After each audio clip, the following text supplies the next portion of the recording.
Saat menghadapi kesulitan hidup, seringkali kita tidak mementingkan bagaimana kita dapat terus bertumbuh sebagai murid Kristus. Kita biasanya fokus untuk bertahan hidup saja, sedangkan banyak area hidup lain yang perlu diubahkan malah dilupakan. Tetapi surat Yakobus melawan kecenderungan ini, dan sebaliknya memberitahu kita bahwa Tuhan ingin memakai masa sulit untuk mendewasakan kita dalam Kristus. Ketika Yesus kembali ke Bapa, ia memberi amanat agung kepada murid-muridnya untuk memberitakan Injil ke seluruh dunia. Dalam waktu 2 tahun, komunitas pengikut Kristus bertumbuh dengan pesat. Tetapi penganiayaan juga terus bertumbuh. Pada masa itulah Stefanus menjadi martir, orang Kristen pertama yang kehilangan nyawa karena Yesus. Setelah kematian Stefanus, jemaat di Yerusalem semakin dianiaya. Para pemuka Yahudi memaksa masuk ke rumah-rumah untuk menyeret orang ke penjara, hanya karena mereka mengikut Kristus. Ini adalah serangan ke organisasi pertama yang dialami gereja oleh jemaat mula-mula. Banyak yang lari meninggalkan Yerusalem ke Fenisia, Siprus, dan Antioquia. Hanya para rasul dan pemimpin gereja yang bertahan di Yerusalem. Awalnya, orang Kristen Yahudi yang terpencar sangat bersemangat memberitakan Injil ke semua tempat yang mereka datangi, walau hanya dimulai dengan sesama Yahudi saja.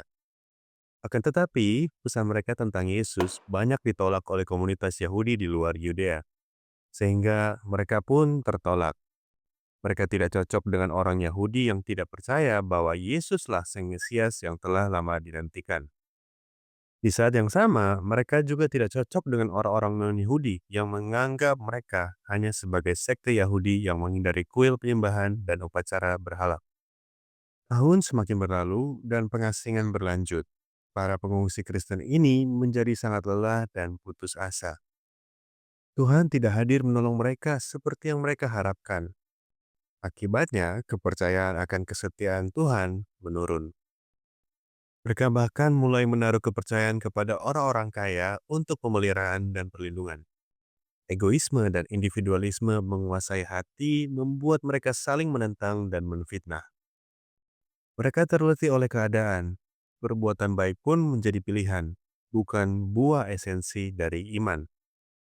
Orang-orang Kristen yang letih ini memerlukan hikmat dan dorongan agar bisa kembali ke jalan yang benar. Akhirnya, hal itu datang kepada mereka dalam bentuk dari surat oleh saudara Yesus sendiri, yaitu Yakobus. Injil mengatakan bahwa awalnya Yakobus sulit percaya kalau saudara laki-lakinya adalah Sang Mesias. Yakobus dan keluarga tidak dapat mengerti metode pelayanan yang Yesus lakukan. Bahkan mereka mempertanyakan kewarasan Yesus. Namun setelah kebangkitannya, Yesus menampakkan diri kepada Yakobus. Akhirnya Yakobus sadar Yesus itu adalah benar-benar Mesias. Bisa kita bayangkan percakapan mereka seperti apa? Tahun berjalan, Yakobus menjadi pemimpin yang terkemuka di gereja Yerusalem. Dia adalah salah satu pemimpin yang tetap tinggal di kota itu setelah penganiayaan dimulai. Yakobus memantau dan mengembalakan komunitas Kristen yang terpencar. Bagi mereka, Yakobus adalah pilar di masa-masa sulit. Kerohanian yang kuat dan kesetiaannya kepada Yesus menjadi teladan dan sumber penghiburan yang luar biasa. Kekuatan inilah yang diberikan Yakobus kepada orang-orang percaya yang putus asa, yang terpencar dalam dan di luar Yudea.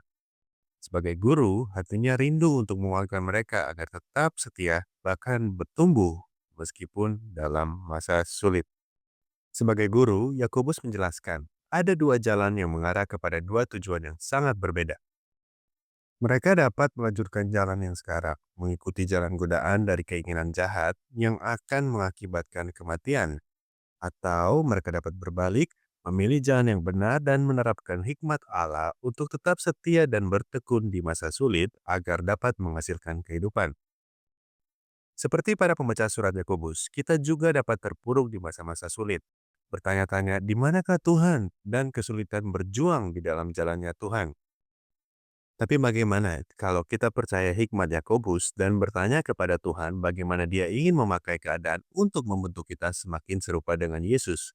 Bagaimana jika kita menjalani iman dengan melihat orang di luar dari diri sendiri dan peduli kepada mereka yang lebih menderita daripada kita? Ketika kita mulai mengalihkan pandangan dengan cara berpikir seperti ini, kita mulai mengalami kedewasaan. Dan inilah yang disebut efek Yakobus. Jika Anda merasa video ini bermanfaat, dukung pelayanan kami dalam Dana melalui website kami, dan juga klik like, komen, dan berlangganan pada saluran YouTube kami. Terima kasih sudah menonton.